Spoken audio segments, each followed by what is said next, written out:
जी बिल्कुल, मुलाकात हो गई। देखिए, सारी तफसीलात तो मैं नहीं शेयर कर सकता, लेकिन खान साहब बहुत फिक्रमंद हैं जो मुल्क की सूरत हाल है, जो हमारे इस वक्त हालात हैं खैबर पख्तूनख्वा में दहशतगर्दी के हवाले से, जो बलूचिस्तान में सूरत हाल पैदा हो रही है। और खान साहब ने सख्त तशवीश का इजहार किया है कि जिस तरह मामलात को हैंडल किया जा रहा है, हम खुदा न खास्ता बड़े साने की जानिब बढ़ रहे हैं और यहाँ तदब्बुर की जरूरत है। जो हालात 2021 में पैदा हो गए थे, कदरे एतमाद था पाकिस्तान और अफगानिस्तान की हुकूमतों के दरमियान, अगरचे उस वक्त गनी साहब की हुकूमत की, फिर बाद में तालिबान की हुकूमत आई, ये मामला जारी रहा। तो खान साहब समझते हैं कि अब भी ये मुमकिन है कि कौम के हकीकी नुमाइंदों को अगर इस तमाम अमल में शामिल किया जाए, वो बलूचिस्तान के नुमाइंदे हों या खैबर पख्तूनख्वा के नुमाइंदे हों, तो मुल्क में अमन की जानिब हम बढ़ सकते हैं। लेकिन अगर यही रविश रहे कि नुमाइंदों को शामिल नहीं करना, फॉर्म 47 की हुकूमत के जरिए मामलात को चलाना है, तो फिर मामला इसी तरह रहेगा और हम सही समझ नहीं बढ़ सकेंगे। सलमान राजा साहब, आप इमरान खान साहब से मुलाकात करने के बाद उनके ख्यालात को शेयर कर रहे हैं, तो इससे हमें यह अंदाजा तो हो रहा है कि इंटरप्रिटेशन आपकी बहरहाल यही है कि अडयाला जेल के बाहर बातचीत नहीं हो सकती, उसके बाद कुछ फासले पर या टॉक शो में तो बात हो सकती है। आपकी यही इंटरप्रिटेशन है सर? जी जी बिल्कुल यही है, इसके अलावा कोई इंटरप्रिटेशन मुमकिन ही नहीं है।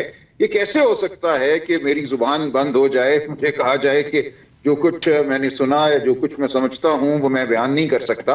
मामला अदालत में सिर्फ इतना हुआ था कि अडयाला जेल के गेट पर अगर प्रेस कॉन्फ्रेंस होती है तो सुपरिंटेंडेंट साहब ने ये कहा, हमें ये खदशा रहता है कि कोई लॉ एंड ऑर्डर सिचुएशन या ना पैदा हो जाए, कोई इश्तियाल अंगेजी ना हो जाए। तो अदालत ने मुझे ये कहा कि आप ना कीजिए गेट पर प्रेस कॉन्फ्रेंस। तो इसमें क्या मुज़ायका है?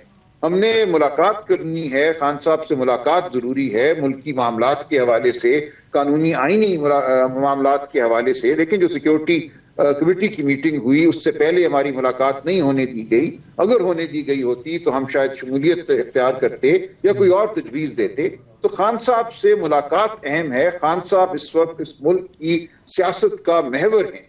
खान साहब इस वक्त वो वाहिद शख्सियत हैं जिस पर मुल्क के गालिब अक्सरियत को एतबार है, एतमाद है। उनके बगैर कोई मामला आगे नहीं बढ़ सकता। इसलिए मुलाकात जरूरी है, गेट पर प्रेस कॉन्फ्रेंस जरूरी नहीं है। जज साहिबान ने यही कहा कि आप चंद फरलांग आगे कर लीजिएगा, प्रेस कॉन्फ्रेंस अपने दफ्तर में करें, चेंबर में करें, असेंबली में करें, टॉक शो में करें, आपने गेट पे क्यों करनी है? और मैंने कहा बिल्कुल ठीक है, गेट पे करना कोई जरूरी नहीं है। तो कोई आईनी हक किसी का सरेंडर नहीं हुआ। हम वहां एक आईनी जंग लड़ते या जो एक बहुत जरूरी मीटिंग है उसको यकीनी बनाते।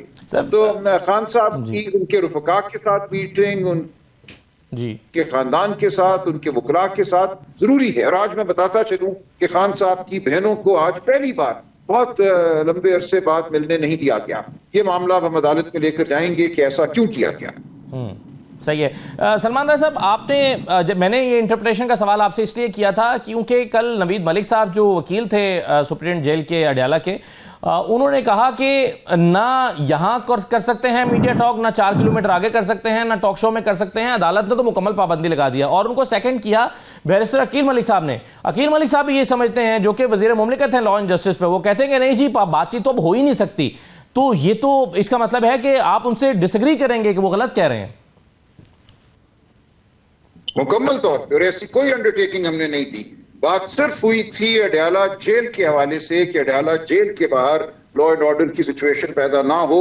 जस्टिस अरबाब जहांगीर साहब ने बिलखुसूस ये कहा कि आप थोड़ा आगे चले जाइए, आप अपने दफ्तर में कर लीजिए, जो बात आपने करनी है गेट पे क्यों करनी है। और हमने कहा बिल्कुल ठीक है, अगर इसके अलावा कोई हुक्म आता है तो हम उसको चैलेंज करेंगे। वो किसी सूरत भी आईनी नहीं होगा और हमारी बिल्कुल ये इंटरप्रिटेशन है कि ऐसा कोई हुक्म नहीं आया। तो अगर जिस तरह से आप कह रहे हैं सर, अगर ऐसा आपने एग्री किया और इस तरह की आपने अंडरटेकिंग दी है, फिर तो क्रिटिसिज्म बिल्कुल बेकार है जो आपके ऊपर पीटीआई के अपने लोगों की तरफ से भी किया गया। और मैं देख रहा था कि कुछ लोगों ने इस पर तशवीश का इजहार किया और कहा, इसको ताबीर किया है कि ये इमरान खान के बयानियों को रोकने की एक कोशिश है और उसका हिस्सा नादानिस्तगी में शायद सलमान राजा भी बन गए हैं। नहीं, बिल्कुल बेवकूफ लोग हैं जिन्होंने अगर ऐसी कोई बात की है। बस एहतराम मैं कहता हूँ, इससे बड़ी कोई बेवकूफी की बात नहीं हो सकती। कोई ऐसी बात नहीं हुई। जो अदालत में मौजूद था वो जानता है कि बात सिर्फ ये हुई कि जी लॉ एंड ऑर्डर का मसला पैदा हो सकता है अडयाला जेल के बाहर प्रेस कॉन्फ्रेंस की वजह से। अदालत ने ये कहा कि आप ना कीजिए, फिर अगर लॉ एंड ऑर्डर का इनको खदशा है और इस वजह से अक्टूबर से हमारी मुलाकातें नहीं कराई जा रही थी।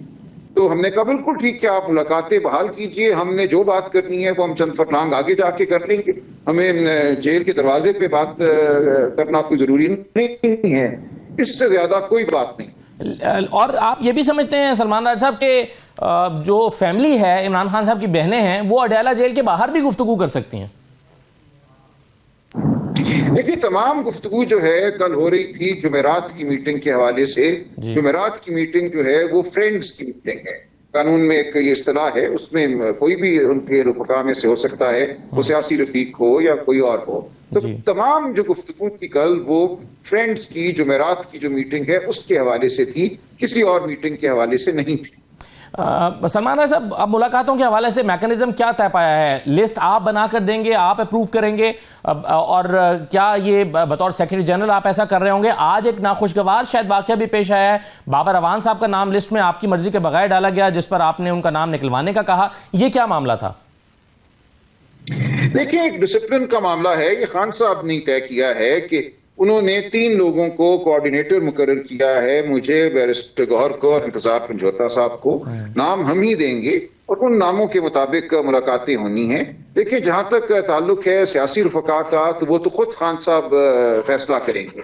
हम उनको नाम बता देंगे कि ये लोग आपसे मिलना चाहते हैं। उनमें से जो 6 वो मुंतखब करेंगे, उनकी मुलाकात उनसे करा दी जाएगी। उसमें हमारी कोई सवाबदीद नहीं होगी। और फिर जहां तक वकला का ताल्लुक है, वहां पे भी ये फैसला खान साहब का होता है कि कौन से उनके वकला हैं जिनसे वो मिलना चाहते हैं। एक लिस्ट हमने दे दी थी, पिछली जो मीटिंग हुई थी उसके बाद तय पाया था। उसमें हामिद खान साहब का नाम था, उजैर भंडारी साहब का नाम था। आज उन दोनों को नहीं मिलने दिया गया और ये बिल्कुल गलत बात थी। इस हवाले से हम तौहीन अदालत की दरखास्त बिल्कुल दायर करेंगे कि जब SOPs बन चुके हैं तो उन 2 को हटाकर एक साहब, हमने बिल्कुल बाबर अवान साहब बहुत हमारे लिए काबिल इज्जत हैं, काबिल ताज़ीम है और अगले हफ्ते यकीनन उनकी मुलाकात होनी थी, क्योंकि एक वक्त में 6 की मुलाकात हो सकती है। हमारे पास गुंजाइश बहुत महदूद है। सलमान सफदर साहब की भी आज मुलाकात नहीं हो सकती, जो कि खान साहब के बुशरा बीबी के प्रिंसिपल काउंसिल हैं तमाम फौजदारी मुकदमात में। जब इतनी महदूद गुंजाइश है तो इसमें इनडिसिप्लिन नहीं होना चाहिए। ये सिर्फ हमारी इस्तदा है। इंशाअल्लाह बाबर अवान साहब की हम मुलाकात फिर भी कराएंगे और तवातुर से कराएंगे। बिल्कुल ठीक है। सलमान राजा साहब, ये कहिए कि आपकी आज जाहिर है कुछ सियासी उमूर पर भी गुफ्तगू इमरान खान साहब से हुई होगी। असद कैसर साहब को JUI ने एक पैगाम दिया था। असद कैसर साहब खुद नहीं जा सकते थे, उन्होंने आपसे कहा कुछ दिन पहले, आपने इमरान खान साहब से जाकर बातचीत की, उन्होंने आपको जवाब दिया वापस, वो चैनल एक डेवलप हो गया। क्या इस हवाले से आज भी कोई डेवलपमेंट हुई है? कोई इमरान खान साहब अलायंस के हवाले से अपनी कोई राय मजीद उस पर इनपुट दे रहे हैं? देखिए, वो मामला तयशुदा है कि हमने आगे बढ़ना है। खान साहब बिल्कुल इजाजत दे चुके हैं JUI के हवाले से, दीगर तमाम उन जमातों के हवाले से जो इंसानी हुकूक, जमहूरियत, आइन के हवाले से मुल्क को आगे बढ़ाना चाहती हैं, हमारी जद्दोजहद में हमारा साथ देना चाहती हैं। तो इसमें बिल्कुल पेशरफ्त होती रहेगी।